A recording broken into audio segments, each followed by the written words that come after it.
Hello, this is Tymon from Our Oceans, and you're listening to the Progcast.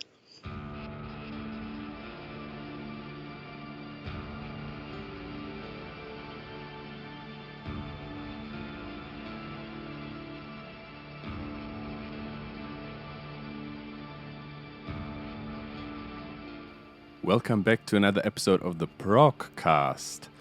Yeah, and today we have Tymon Kruidenier calling from the Netherlands, and his new album with Our Oceans is about to be released. It's the second Our Ocean album called While Time Disappears, out November 22nd on Long Branch Records. Hi Tymon, great to see you. It's been a while. It has, yeah. Thank you. It's good to see you as well. Nice introduction. Yeah, I actually just looked up when we saw each other the last time, and I was shocked that it was in April 2017 in Zwolle when Pain of Salvation played there with their In the Passing Light of Day tour. That was the last date of this tour. It was a memorable gig. For many reasons, it was cool to see you again, and but I remember it was so crazy that in the last part of In the Passing Light of Day, the guys from the support band Port Noir came out on stage to rock out, and one guy knocked Daniel over, and he was unconscious for a second, and then he stood up and played, like, finished the song. It was a little bit surreal, and. But yeah, it was an amazing experience. Now, of course, we want to hear everything about your music first, of course. And for the listeners who haven't heard about Our Oceans, maybe you can start with introducing the band, how it came to be in the first place. And how a little bit about the history of the band. Maybe you can tell our listeners where Our Oceans come from. Yeah, sure. Before we had Our Oceans, we had a band called Exvius, which was like an instrumental band, kind of trying to mix metal with jazz fusion influences.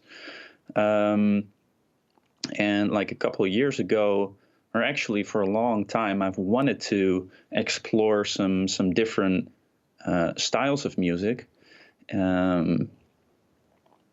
Really just like more song written music with vocals and lyrics and all that. And I always had kind of a little bit of a dream to actually sing on it myself. But every time I would try like every couple of years, and it would sound so terribly bad that I just gave up on it and moved on. Eventually though, I started this, well, that's how it's supposed to,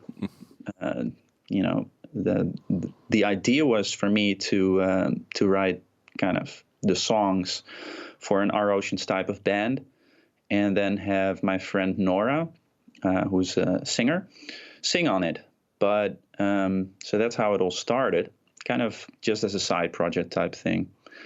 But then just eventually, long story short, things didn't really pan out with Nora and I.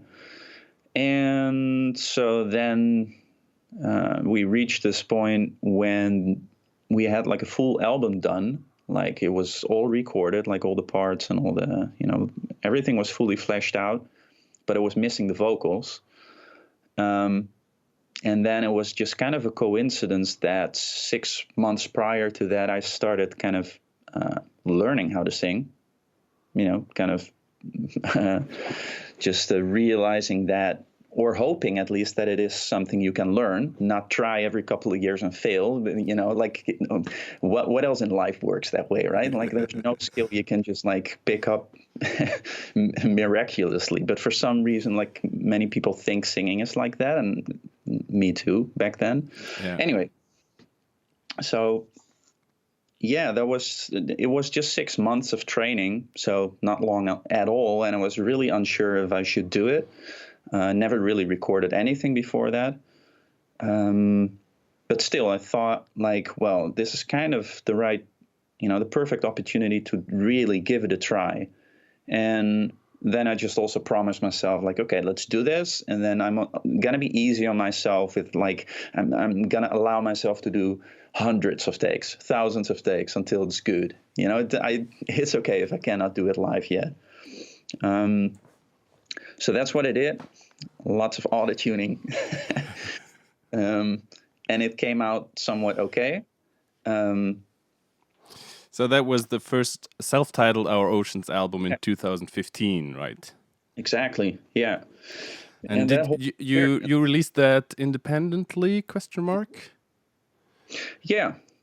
I have here a promo copy actually that was from sent out from Just for Kicks Music. That is the biggest prog mail order here in Germany. So I assumed it was self-released. Yes.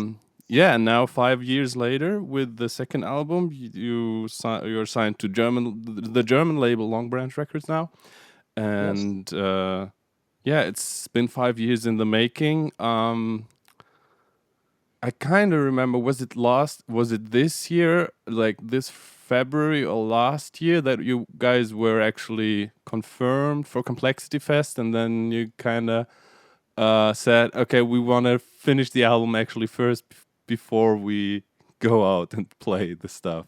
Is that correct? That's already more than a year ago, because we did play the last Complexity Fest. You did play. So I think I was there. I was at Complexity, I think, in 2017. So the year where later we saw each other at Pain of Salvation. But yeah, you did play Complexity in the end. Yeah. Okay. Early this year. Yeah, man, this year seems so long with the whole COVID thing. But we did do some gigs at the beginning of the year. Yeah. There was the whole signing thing. It's just, with our last band, we've had some experience of releasing the first album independently, and then the second album on a label. And many people who are not like into that whole world would imagine that it's always like better to have signed a label deal signed.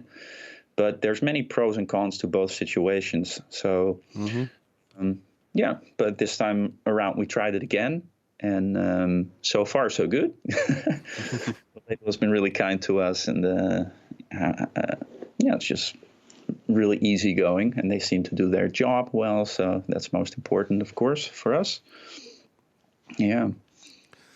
Okay, then let's dive into the music. I mean, musically, as you said already, when kind of rolling up the history of Our Oceans a bit, you said Exvius was that instrumental type of fusion, jazzy, instrumental, metal kind of stuff, and then Our Oceans was your long-time dream to write song-based music, and the self-titled debut album was actually the sounds on there, apart from being like song-based, was really kind of ethereal, and you know what I mean. So it was not really mellow, but spacey and not like metal heavy or anything like that. And now listening to the new album While Time Disappears, I had the feeling there's a little bit more aggression or screamy type parts in there than was on the first album. What was the difference in when you composed the songs for the second album now? How did you approach it differently this time, or yeah? No, you're totally right. And the first album is okay to say it's mellow. It is quite mellow. How that came to be was that, for the first album, because it was a side project and it was just meant to be a one-off type thing. I thought back then it was okay to do like a very rigidly styled album, the clear boundaries of a some stylistic choices. But after that, when we kind of changed the project into a band, and because we disbanded Exvius like after that first album, and kind of morphed the band into Our Oceans. Yeah, originally it was pretty much the same lineup, right? Almost, yeah. Except for Jesper, who played with you in Exvius live before. Actually, that was when we met the first time at Generation Prog Festival 2011, when Jesper stepped in with Exvius. Yeah, exactly. And Jesper also played with Michel, the guitar player that's also not anymore now in Our Oceans, in Dodecahedron, another band. Ah, yes, right. It's one little or one big family. The Dutch prog and metal family, right? Yeah, exactly. We don't have a second guitar player anymore, and we changed drummers. So now we're a trio. What was the question again? Originally, the question was about the songwriting, but now that we're talking about the lineup, maybe you can tell us a little bit how that happened. And I mean, Yuma is also not a stranger in your musical universe. I mean, you played with him before, I guess, as well. How did that happen that you're now a trio and you have a different drummer? Is there... I'll answer both questions actually, because it's all connected. All right, that's cool. Yeah, Yuma was actually the drummer for Exvius also on our second album. And so basically, the new Our Oceans is just Exvius without Michel, without a second guitar player. When we decided, or I decided, I should say, kind of to put an end to Exvius and make Our Oceans the main band, of course I wanted to see who was the right choice for the band. And Robin, the bass player, was such a logical choice. I've been playing with him for years in Cynic, in Exvius, on first Our Oceans. He's one of my best friends, and there's just no choice I would even think about. So that's just But drum-wise, it's a little bit more tricky because I was very lucky to be in that position to know two really great drummers. But eventually, long story short, some of the main reasons why we went for Yuma is that, well, first of all, we were already in a band together in Exvius. And second of all, we go back a little further as friends. And I think that's also kind of an important aspect to being in a band. You have to get along really well. And then musically speaking, he's a very different drummer. He's much less. He's less. What's the word? Jasper, for example, is incredibly detail oriented, and is really great for all the atmospheric stuff we did on the first album, and also lots of other genres. Yuma is a little bit more to the point, and besides his drumming skills, he really is a producer in his mind. He's not a drummer, He approaches music from a production perspective. Okay, that's interesting. Yeah. Yeah, we also went to the same music production and composition university back in the day. And so that was for me also like a really important just thing to consider here, because especially without Michel in the picture, who was previously kind of my sparring partner when it came to songwriting. Mm-hmm. So now Yuma took up that role. And he did that really nicely. Did a really good job, I think. And so that's how that worked out. And then to answer the other question, for things being a little heavier, that's simply when we kicked this thing off as a band. We also, like, of course, talked about, like, what do we want to do now? And we all agreed that for a one-time project, it's okay to have, like, something that's very stylistically, kind of more monotonous. I hate that word, monotonous. Yes, there is. But for a full band, and with the future of recording multiple albums, we didn't like the idea of limiting ourselves too much stylistically. And we all have that background of listening to metal and also the fusion type thing. Guitar solos, for example, was also something I kind of intentionally steered away from on the first album. There's just really simple ones. And on this new album, it's not like there's solos all over the place, but at least when it was appropriate, we just went for it. Basically just so that we can do whatever the hell we want, so that heavier type sound is also just a part of us, and made sense to include it again. When you said now Yuma is your sparring partner when it comes to songwriting, do you send files back and forth, or do you really meet as a trio in the rehearsal room? Yeah, we really meet as much as possible, especially then, of course, when COVID wasn't a thing. I mean, that was just in the beginning, just a lot of brainstorming and meeting and talking, not even making music, just listening to little ideas that I came up with and just brainstorming in what direction we could take it. We made like these roadmaps, we call them, kind of like storyboards if you compare it to film. We can do this with this song and let it go there and whatever. So that was mostly the two of us.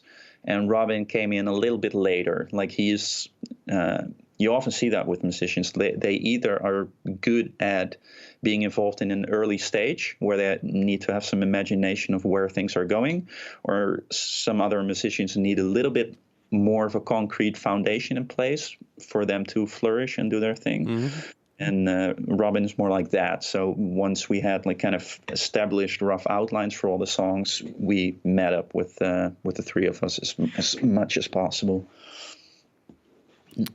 All right. The three singles so far are also the three first songs on the album: Unravel, Weeping Lead, and The Heart's Whisper. It's every now and then it happens that I see, okay, there's three singles now, and then the album comes out, or then I listen to the album for the first time and say, oh, they're also the first three tracks, and I'm thinking, couldn't they decide, or just went with the first three songs, or is it just a coincidence that the songs that they picked as singles also are the first three songs on the album? No, total coincidence, actually. It's something I also realized later, like, hey, what the hell is the first three songs? It's kind of weird, but yeah. Well, Unravel, we just knew for sure it was the first song we wrote, and we kind of wrote it still for Exvius, for a new Exvius record, and then transformed it into an Our Ocean song, and we were all just on the same frequency there with just that needed to be the first song released with a cool video. So it's kind of the songwriting. Looking at the songwriting, it's like this build up with explosion of energy. How do you think how did you feel was the reaction from the fans? Were they kind of surprised to see or hear the heavier energy again?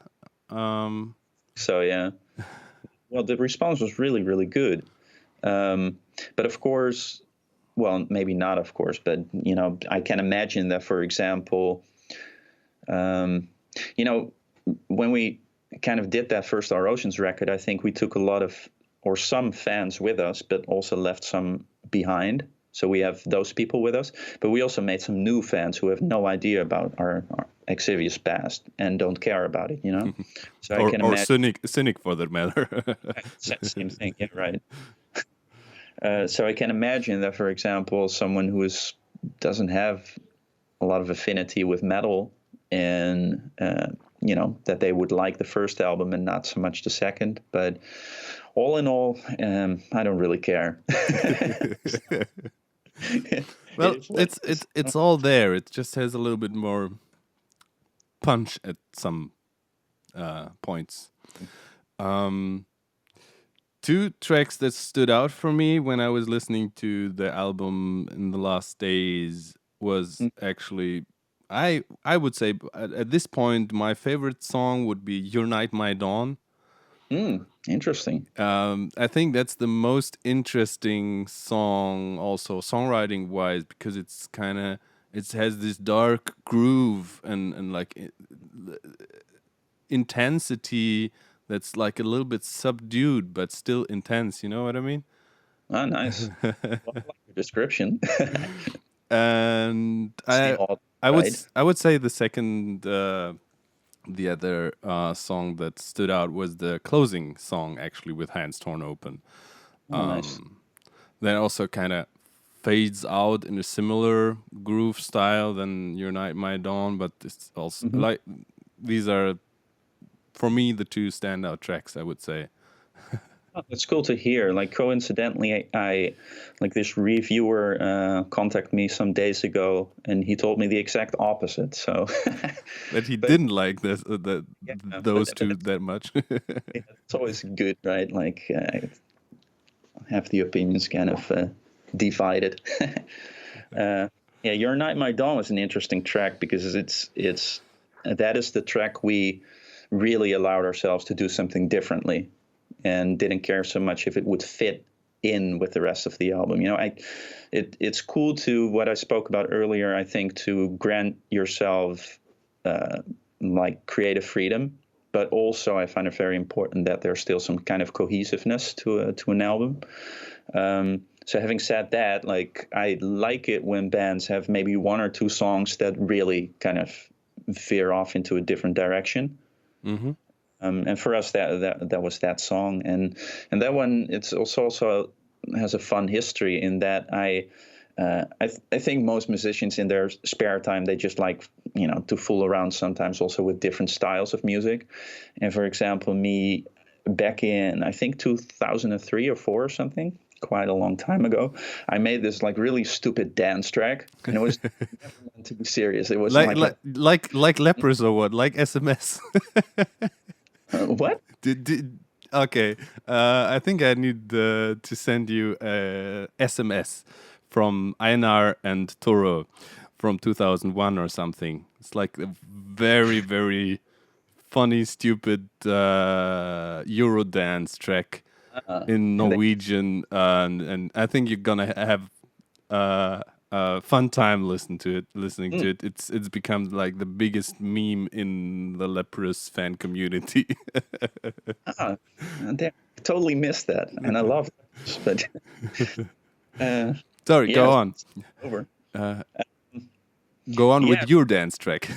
I don't know if it was just as silly, but there were definitely elements that were super silly. Just one of those things you throw together in like half a day and make some sound. But as it sometimes happens, then even if you do things for fun and really quickly, you just stumble upon something that's really cool.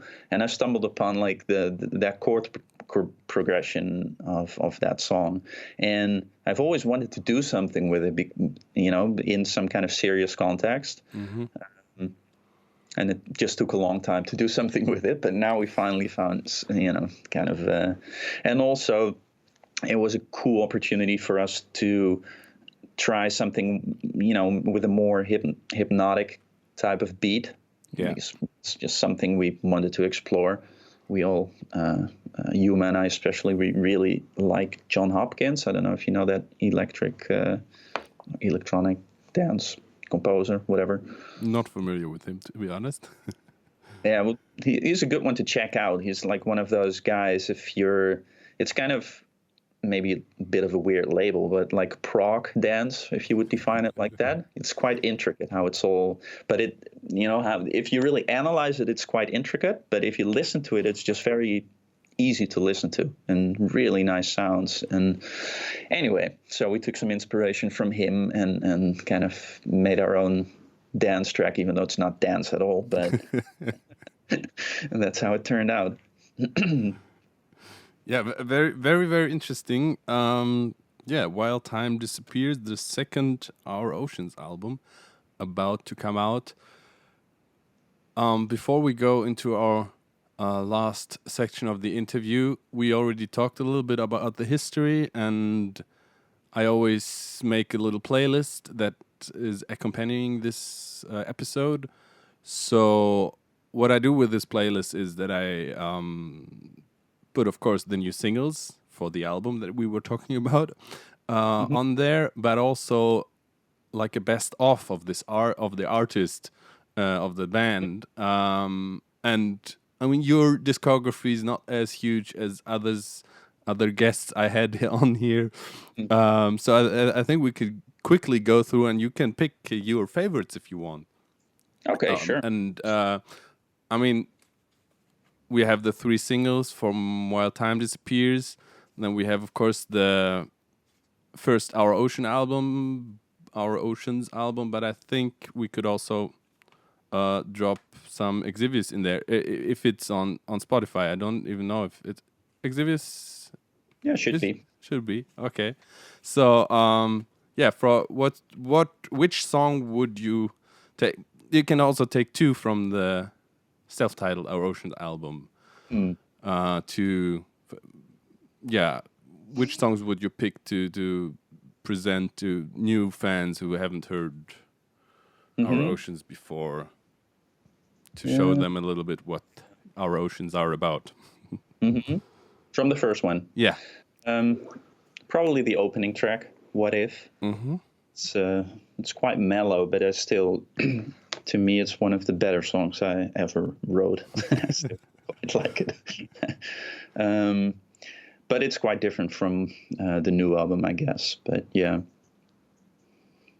Do you also want me to choose one from Exvius? I would say let's pick another one from the self-titled album first. Yeah.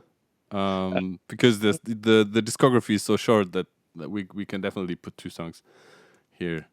Good point. Let me look at the track listing. Yeah, not that. Well, yeah, I guess the fan favorite was always number 2. Then again, we end up with 1 and 2, so it's a trend here. But we also sometimes we here on the Progcast we deliberately chose not the fan favorites. Okay. to maybe give a little spotlight to songs from the discography that might be a little bit overlooked or flowing a little bit under the radar. Let's do that. Then I would go for number 5. Am I Still Here? Okay. I don't know, but my favorite would be Turquoise. Oh, okay. Yeah. Yeah, a little bit sweet, but well, it's still cool, I guess. Pick some Exvius stuff. Okay. Okay, let me also look at the track listing here.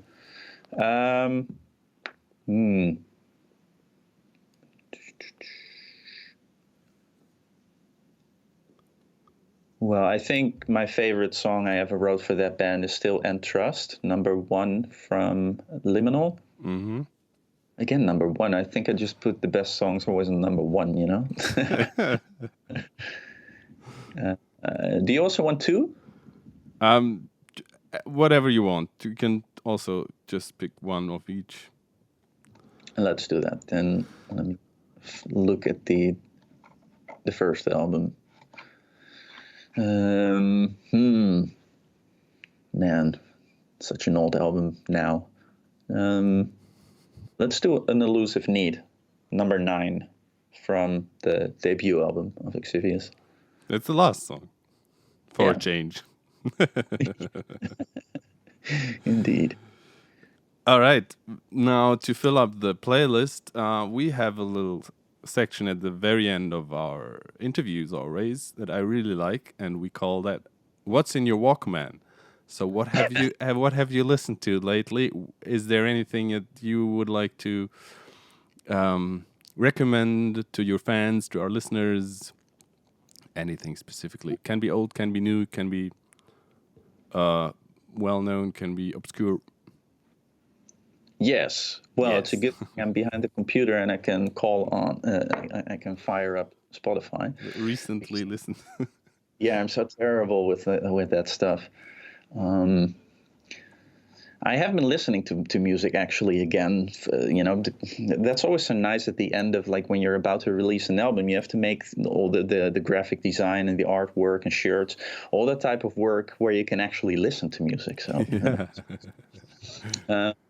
all right. So one of them is a guy I just recently hit upon, and he calls himself, that's his artist name also, C as the letter C, and then the last name Duncan, C Duncan. And he has a couple of albums, but the album Health is really awesome to me. Any specific track you want me Sure. to put into the playlist? Sure, but I'm terrible with titles, so if you allow me to look at it again. I'm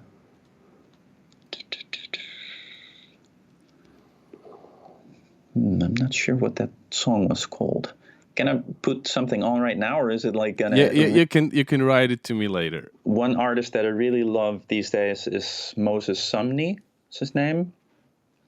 This black guy with a really high voice. Yeah, just really creative dude. He just released his second. I guess it's his second album. Called, well, I don't even know how to pronounce it. It's like GR and then that symbol where there's an A and an E tied together. Like gray, I guess. Gray. Yeah, I'll also make a song later. Yeah. Is there anything else of interest here? Well, maybe to pay some homage to the prog genre where, we're kind of the Progcast, right? So let's choose a prog song. I've been enjoying the latest Pain of Salvation album quite a bit.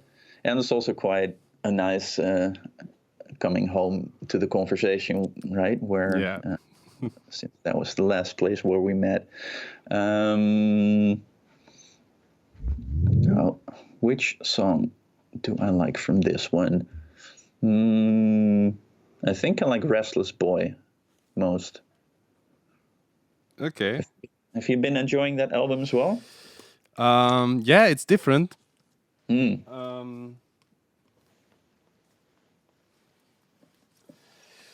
My favorite track would be Wait, actually. Wait just another day. Yeah. Yeah, I like that one as well. Yeah.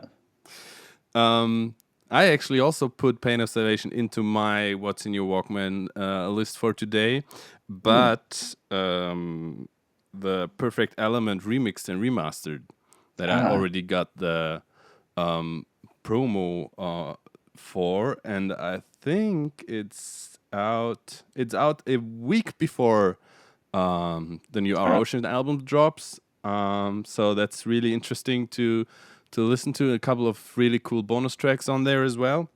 Oh, sweet. So I will check which song I'll put on the. What I really want. Probably I'm gonna put on the playlist the strings only epilogue, because that's like, oh my god, so many goosebumps. Nice. Curious to give that one a spin. Like, even though I'm not a huge fan of remixes in general, because it always kind of fucks around with the idea that you have of an album, but every now and then actually better than the original. But I just listened to it once so far, so I didn't really form an opinion of the remix of the original tracks. There were just some pieces that stood out, some like little nuances where I heard, okay, this is different now from the original one that I have in mind and that I listened to so many times. an album that actually came out today, as we're recording this on Monday, November 9th, from a French musician called William Desprez. I don't know if I pronounced that correctly. I will see that I put that in the playlist. It's in French. It's called Phase, like phases, and it's like really Pink Floyd-y, but with some heavier parts as well. I'm really digging it. The production is a little bit demo-ish still, but it's his debut album, and he actually, I think he recorded and programmed everything himself on that album. But now he has got a full band. Actually, he recruited good friends of mine as his live band, and I hope they will stay together. And the next album will be with real other instruments, like real drums, for example, and all that stuff. Yeah. But really cool stuff. I like the compositions, and gives me a very nostalgic feel. I will write it to you. Okay. And you will also, for the listeners, you will of course see it everywhere in the posts. Good. And finally, I thought there's been a couple of guest appearances that you did as a guitarist lately. One that I was especially digging was last year, Norwegians of Umpfel, their last year album, As the Water. What was it called? Don't ask me. I'm terrible with titles. Anyway, one of my favorite albums from last year, As the Water Breaks the Sea, or something. No, what was the album called? As the Water Covered the Sea. As the Waters Covered the Sea. Now we got it.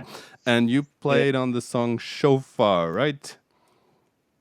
Well, again, I have no idea what song it was. I remember when they sent it to me, it was titled, and I had a work title. So, but this album, I love it so much. I still go back to it every now and then.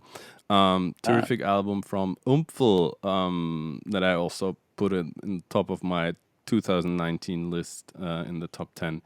And another one I haven't had the time to check out yet, really, but I'm actually not sure, but I think I saw your name attached to it. It's actually an album where Jesper Barendrecht also plays on, and it's by a US band, I think, called Dialogia. Is that right? I mixed that one. You mixed that one. All right. I really need to check that out as well, and maybe also put a song in the playlist. Sure. I think that was it for today. Thanks for the nice talk, Tymon. I hope next time we meet again somewhere in the Netherlands next year. Feels so weird not going to the Netherlands at least once a year. I mean, I've always been to Prog Power Europe the last 11, 12 years, almost every year, and then a couple of times more for other concerts. Not this year, as we all know. Hopefully we'll see each other again in person at a concert, maybe even an Our Oceans concert next year. Thanks so much for talking to us, and as always, take care of yourselves, take care of your loved ones, and listen to great music. The Progcast is a production of Stuus Media and is presented by the Prog Space. It is produced by Randy M. Salo, Janine Stengel-Lewis, Blake Lewis, and Dario Albrecht. Our theme music is by This Is Not an Elephant, and Van Kirsch does our graphics. New episodes of the Progcast drop every Monday and Thursday. And don't miss our Friday Top 5 episode where we discuss our favorite new releases from that week. For more interviews and reviews in the written form, check out theprogspace.com.